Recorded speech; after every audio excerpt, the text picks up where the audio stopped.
Olá, bem-vindos à nossa conversa de hoje. A gente vai explorar alguns trechos bem marcantes de Ave Cristo. É um romance psicografado pelo Chico Xavier, né? Atribuído ao espírito Emmanuel. Isso mesmo.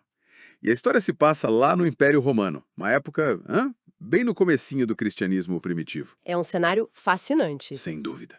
E hoje o nosso foco vai ser um personagem específico, Taciano. Ele era um patrício romano, sabe? Uma figura que, pelas passagens que a gente tem, vivia num conflito danado. Que tipo de conflito? Bom, ele ficava dividido entre os valores da Roma antiga, tradicional, e essa nova influência cristã que estava crescendo. Uma vida bem tumultuada, pelo que a fonte indica. Entendi.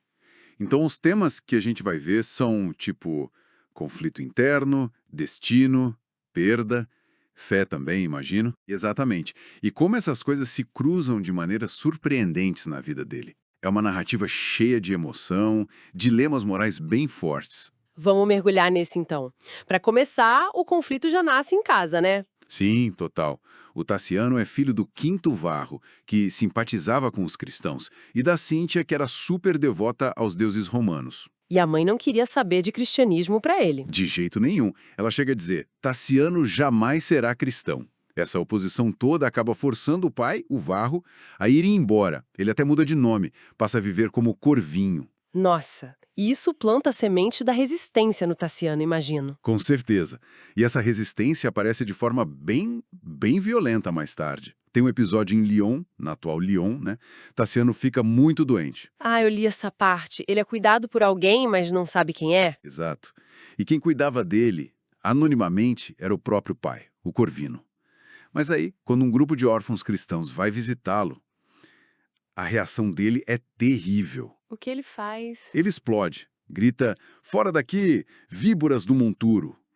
É uma fúria tão grande que ele, sem querer, acaba causando a morte de um menino, o Silvano. Meu Deus, que pesado. Muito. E a fonte mostra como esse ódio dele pelos nazarenos, como chamavam os cristãos, era profundo. Não era só pessoal. Parecia refletir um certo desprezo de parte da sociedade romana por essa fé nova. Que coisa. E a vida dele continua nesse ciclo, né? Perdas, encontros. Pois é. Ele chega a ver o martírio do próprio pai, o Corvino, mas só descobre que era ele ali naquele momento final.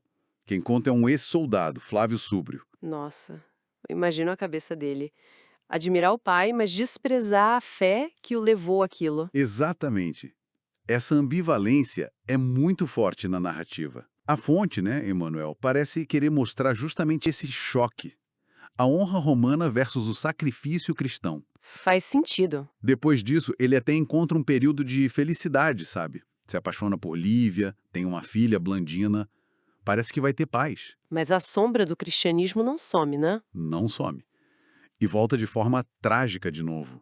A Lívia, que também era cristã, acaba sendo perseguida. Ah, não. Sim, ela perde a visão, é abandonada e morre. E como se não bastasse, a filha deles, a Blandina, fica doente. A Blandina também. Também. E no leito de morte, o que ela pede? Ah, o batismo cristão. Pede ao Enio Pudens. E o Tassiano, como ele reage? A reação dele é de partir o coração, segundo a fonte. Ele diz algo como: Tu também, minha filha. Sempre o Cristo. É como se essa força o perseguisse, sabe? Ele não consegue escapar. É um padrão que se repete. Parece que essas perdas ligadas à fé são provações. É a leitura que a fonte espírita sugere, né? Não seria só acaso, seriam confrontos constantes com aquilo que ele rejeita. E a ironia continua.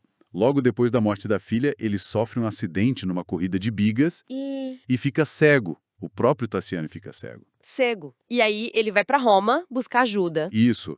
Mas lá os antigos amigos viram as costas, até a outra filha dele, a Lucila. Que triste! E quem o acolhe? Deixa eu adivinhar. Os cristãos. De novo. É nesse momento que ele adota um jovem, Celso. E esse rapaz tem uma sabedoria que faz o Tassiano lembrar do pai, do Varro. Uhum. E aqui entra aquela ideia da reencarnação que a fonte sugere. Exatamente. A obra apresenta Celso como sendo o próprio Varro reencarnado. Dentro da visão espírita, isso não é coincidência.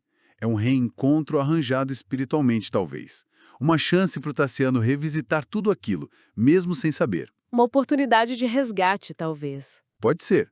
E o ciclo de confronto dele com o cristianismo parece caminhar para um desfecho. Numa nova perseguição, Tassiano e o Celso são presos junto com outros cristãos. E aí, esperando a arena, ele finalmente se questiona. Sim, ele pensa, por que a minha vida está tão ligada a esse Cristo que eu sempre fugi?